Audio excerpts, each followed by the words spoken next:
Okay, I'm going to try and do a simple video about what the blockchain is and why it is such a big deal.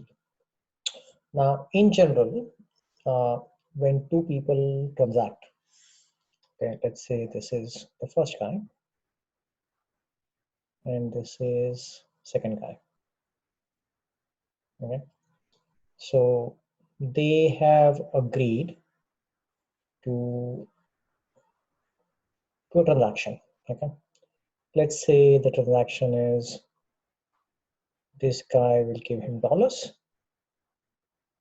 and this guy will give him a burger. So I'm doing this for the first time, so please bear with me. So he's gonna give him a burger and this guy's very hungry and this guy's gonna give him a burger when he gives him the money. Now, let's say this guy gives him the money, okay? And this guy chooses to not give him the burger. Now, this guy is gonna be pissed, what the heck? So what does this guy do? So there are a few different options. If he is pretty strong, then he is gonna beat him up. So he's gonna just go and start hitting him. And this guy might be scared and then he says, okay, take your burger, okay? The second option is, but if this guy is stronger than him, then he's gonna say, screw you, I'm not giving you the burger. In this case, what this guy can do is, this guy can do what most sane people will do, and they can go to, let's say, a cop. Okay. And the cop can go to this guy and say, what the hell? You were supposed to give him a burger, he paid you, why did you not do that? And then, assuming the cop is okay and the rule of law works in that particular area, this guy will be forced to give him the burger.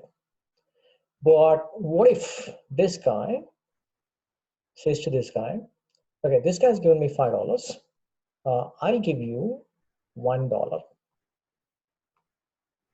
You take the dollar, I'll take $4. I'll not give him the burger.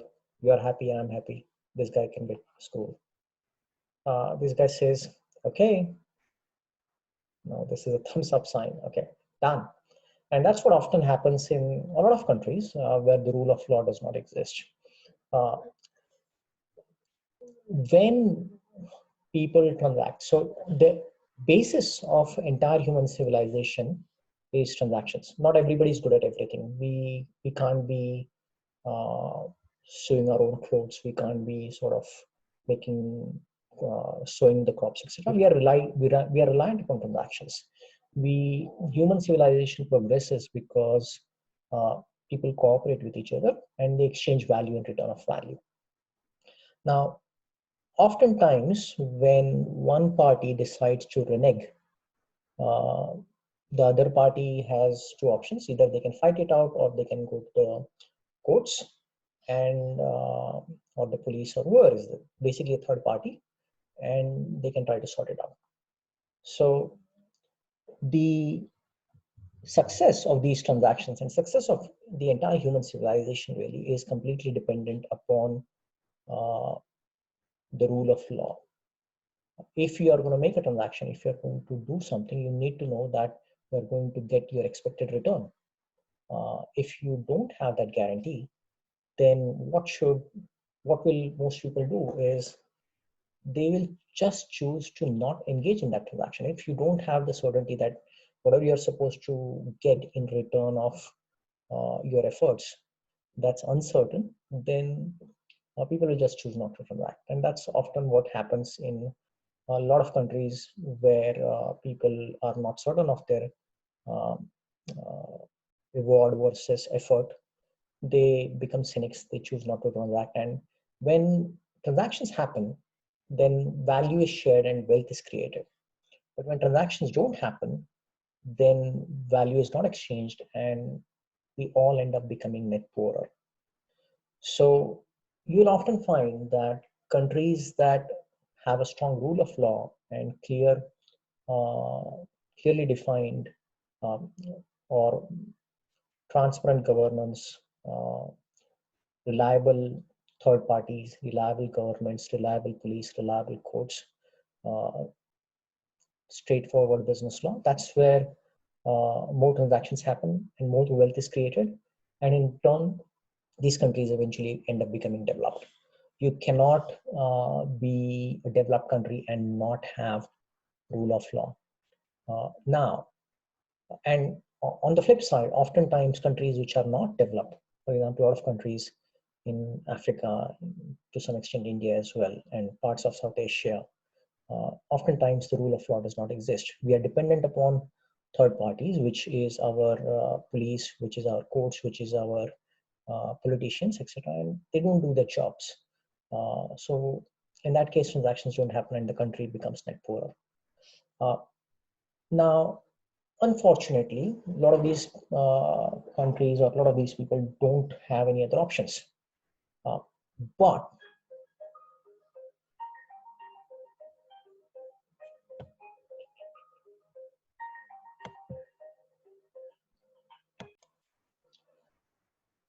so the reality is all human progress is dependent upon the validity of transactions, the sanctity of contract. If you cannot have contracts which can be enforced, then people don't end up transacting and we all become net poorer. Now, in so far, what has happened is we have always been dependent upon trusted third parties. Okay, so there is always been a requirement for a trusted third party, which is in this case this cop. And in the earliest eras, there were chieftains, there were kings, and then we decided that okay, we don't want kings, so we will just elect somebody from within us, and that's how democracy came around. And we have various forms of democracies, and we have politicians, etc. We have judges, but the fundamentals still are the same, that we are reliant upon a trusted third party for enforcing the sanctity of a contract. And that is a very big hole, or that is a very that is a significant point of failure. If you cannot rely on the third party, you cannot trust the third party, then that's going to be a big problem. And that in turn drives the whole society down. What blockchain tries to do is it tries to eliminate this trusted third party. It doesn't try to eliminate the trusted third party itself, it eliminates the need for a trusted third party. How does that happen? Let's try to understand. I'm going to clear this out first so that we can start with a new diagram.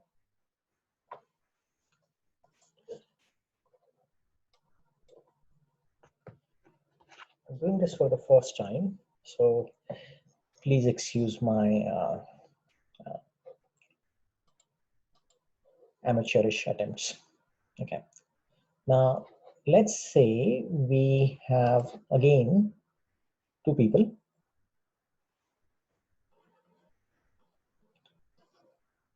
And they are engaged in the same transaction. This guy has dollars, and this guy has a sandwich, which this guy won't give him, this guy will give him. Okay. Now remember, this is a very simplistic explanation, and blockchain has a lot of more technical things going on, but I'm trying to keep this for absolute beginners, for people who don't really have a significant understanding of why blockchain is such a big deal.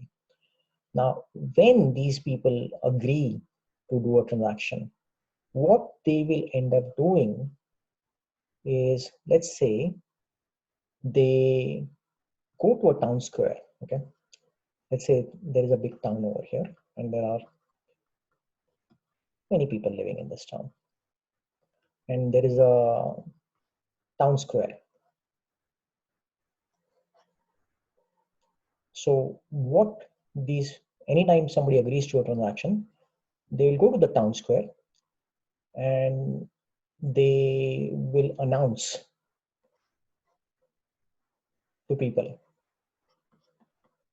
that, okay, hey, we have agreed to this transaction, and this is what we are going to do.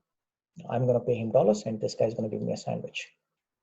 Um, Now, what typically when you are reliant upon a trusted third party, and let's say this guy was a cop,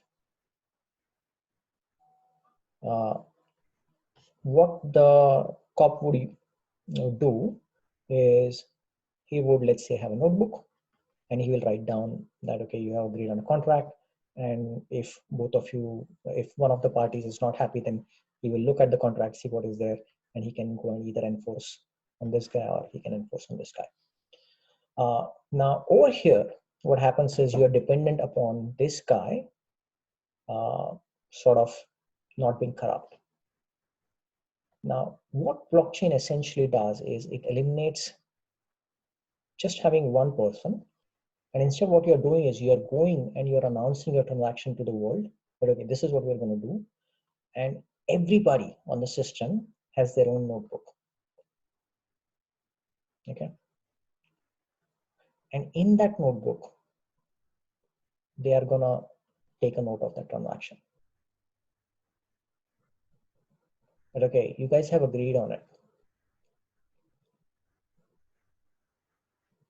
And if one of the parties says that, okay, this is what we never agreed upon, then there is a public record that, okay, hey, you had agreed, you had agreed, you had agreed. Now, let's say this guy says, okay, I have an idea. I'm going to do the same thing which I did with this guy earlier. I'm just going to give him $1 out of my $5 and we'll all be happy. But now, if there were hundreds of people over here and they all had this record, this guy cannot possibly go and change or convince each of these people to change the records. That's impossible. And on the blockchain, we are talking about not just hundreds of people, we're talking about millions and millions of users who all have a complete copy of all the transactions which have happened. So to just go and say, changing a transaction which has already happened on the blockchain, or trying to change the terms of a transaction or change the terms of a contract which has been recorded on the blockchain is next to impossible, because there is no single record. Everybody has a copy of the record, and changing every single copy is next to impossible. Now, let's say this person somehow managed to convince, okay, you change it, you change it, you change it, but still he possibly cannot go and try to convince each one of them. There are millions and millions of people. So blockchain sort of makes it almost impossible to alter things which have already happened. You cannot go and change historical data. Oftentimes, people in poorer countries, when it comes to land transactions, they will go and bribe the local officer and have him change the who was the owner on the land, etc. And that causes a lot of problems. But if it was on a blockchain, then that becomes next to impossible. Now, there are a lot of technical nuances in how this is exactly handled, and I'll try to cover it in some future videos. But essentially, what blockchain is a mechanism which fundamentally eliminates the need for a trusted third party. And that is a big deal, because till date, all human civilization has always relied upon a trusted third party, and now you do not need a trusted third party. And that is why blockchain is a fundamental game changer in the history of all mankind.